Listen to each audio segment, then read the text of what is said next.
खूंटी के चर्चित पढ़ा राजा सोमा मुंडा हत्याकांड में पुलिस ने बड़ा खुलासा किया है। पुलिस जांच में सामने आया है कि यह हत्या किसी तात्कालिक विवाद का नहीं बल्कि जमीन कारोबार से जुड़े लंबे समय से चल रहे विवाद और सुनियोजित साजिश का नतीजा थी। खूंटी एसपी प्रवीण टोपो के मुताबिक इस मामले में शूटर समेत 6 आरोपियों को गिरफ्तार किया गया है, जबकि इससे पहले 8 आरोपी जेल भेजे जा चुके हैं। आरोपी सीएनटी और गैर मजुरवा जमीन के लेन देन में सक्रिय थे और इसी विवाद में सोमा मुंडा को रास्ते से हटाने की साजिश रची जा रही थी। 7 जनवरी 2026 को जब सोमा मुंडा अपनी पत्नी के साथ मोटरसाइकिल से खूंटी जा रहे थे, तभी जमुआ दाग तालाब के पास घात लगाए अपराधियों ने देसी पिस्टल से गोली मारकर उनकी हत्या कर दी थी। एसआईटी की जांच में हथियार, गोलियां और मोटरसाइकिल बरामद की गई है, जबकि अन्य फरार आरोपियों की तलाश में लगातार छापेमारी की जा रही है। दिनांक 7/1/26 को खूंटी थाना अंतर्गत ग्राम जमुआ दाग तालाब के पास पढ़ा राजा जो सोम मुंडा जी थे, उनकी गोली मारकर हत्या कर दी गई थी। इस केस में खूंटी थाना में 3/2026 कांड दर्ज किया गया था और एक एसआईटी का गठन किया गया था। इस एसआईटी के द्वारा कुल इससे पहले 8 लोगों को गिरफ्तार करके जेल भेजा गया था। पुनः एसआईटी के द्वारा और अपना काम करते हुए शूटर सहित 6 लोगों को आज गिरफ्तार करके जेल भेजा गया है। कांड का कारण यही है कि गिरफ्तार जो अपने स्वीकारोक्ति अभियान में इन्होंने स्वीकार किया है और बताया है कि अभियुक्त जो है दानियल सांगा, जो मुंडा चलागी का निवासी है, जो मृतक सोमा मुंडा जी के पड़ोसी हुआ करता था। वर्तमान में सोमा मुंडा जी मुंडा सोनार चलागी में अपना स्कूल चलाते थे और उसी कैंपस में सपरिवार निवास करते थे,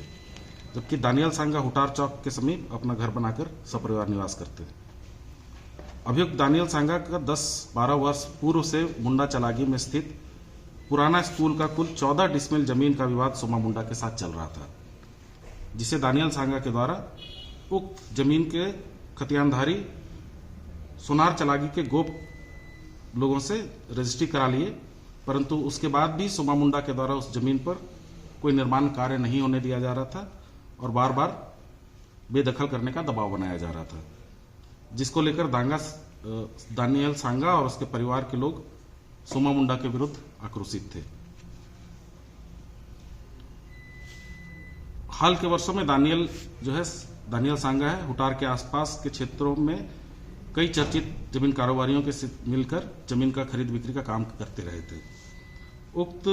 जमीन खरीद बिक्री में सोमा मुंडा सीएनटी या मजीएस जमीन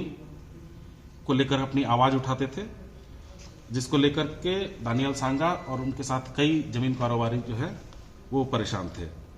माह नवंबर-दिसंबर 2025 में ग्राम जियरप्पा के खाली पड़े 30-32 एकड़ जमीन, जिसे जमीन कारोबारी देवव्रत नाथ सहदेव, पंकज कुमार शर्मा, चंदन कुमार यादव के माध्यम से तथा अन्य जमीन कारोबारी कई एकड़ जमीन स्थानीय जमीन कारोबारी के माध्यम से बेचने का प्रयास कर रहे थे, किंतु उस जमीन पर स्थानीय ग्राम सभा द्वारा कब्जा नहीं करने देने के कारण जमीन का बिक्री नहीं हो पा रहा था। उक्त सभी जमीन पर देवव्रत नाथ सहदेव अपने सहयोगी पंकज शर्मा एवं चंदन यादव के माध्यम से ग्राम जियरप्पा के ग्राम सभा के अध्यक्ष बाहा मुंडा एवं ग्राम सभा के सचिव देवा पहान से मिलकर प्रति डिसमिल 10,000 रुपये देकर जमीन कब्जा कराने का प्रयास कर रहे थे।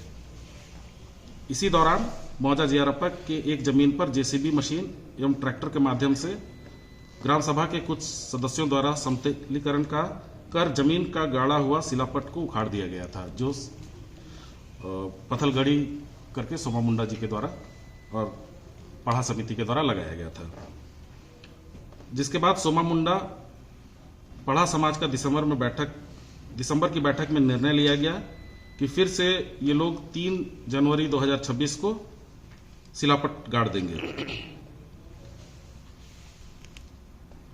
इसी में जिससे इस कांड में पूर्व में भेजे गए अभियुक्तों तथा संलिप्त कई जमीन कारोबारियों को नागवार लगा और सभी के द्वारा मिलकर पढ़ा राजा सोमा मुंडा की हत्या की साजिश रची गई। सोमा मुंडा के इस गतिविधि से दानियल सांगा के भतीजा संतोष दंगलसाड़ एवं सुमित दंगलसाड़, जो दानियल सांगा के साथ रहते थे, वो भी नाराज थे। इसी क्रम में मुंडा चलागी का मार्कुस सांगा, जो सोमा मुंडा के विद्यालय में वर्ष 2022 में दाखिला लिया था, परंतु उसका क्रियाकलाप सही नहीं होने के कारण सोमा मुंडा उसे विद्यालय से निष्कासित कर दिए थे और उसको टीसी नहीं दिए थे, जिसके कारण मार्कुस सांगा भी उनसे नाराज रहता था। इस बात की जानकारी दानियल सांगा को उसका भतीजा सुमित दांगल के माध्यम से हुई, तो मार्कुस सांगा को बुलाया तथा सोमा मुंडा को जान मारने का प्रस्ताव दिया, जिसके एवज में उसे 25,000 अपने स्तर से तथा 25,000 रुपया जमीन कारोबारियों के माध्यम से देने की बात बताई। दानियल सांगा अपने भतीजा सुमित को सोमा मुंडा का हत्या करने के लिए अपना पल्सर मोटरसाइकिल फर्जी नंबर प्लेट लगाकर उपलब्ध कराया तथा हथियार गोली भी दिया। दिनांक 7/1/2026 को जब दानियल सांगा को यह जानकारी हुई कि सोमा मुंडा जी अपनी पत्नी के साथ मोटरसाइकिल से खूंटी जा रहे हैं, तो इस बात की जानकारी वो अपने भतीजा सुमित को दिया। इसके बाद सुमित अपने सहयोगी मार्कुस सांगा से मिलकर दानियल सांगा के द्वारा दिए गए हथियार, गोली एवं मोटरसाइकिल का उपयोग कर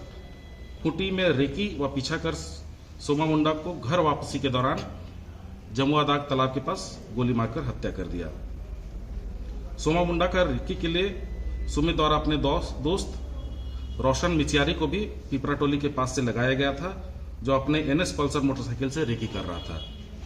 हत्या करने के उपरांत सुमित एवं मार्कुस अपने दोस्त रोशन मिचियारी के गांव बिरहू चले गए तथा घटना में प्रयुक्त मोटरसाइकिल को उसके घर में छिपा दिए। बाद में घटना में प्रयुक्त मोटरसाइकिल को अपने भाई संतोष के माध्यम से लाकर अपने चाचा दानियल के हुटार स्थित घर में रख दिए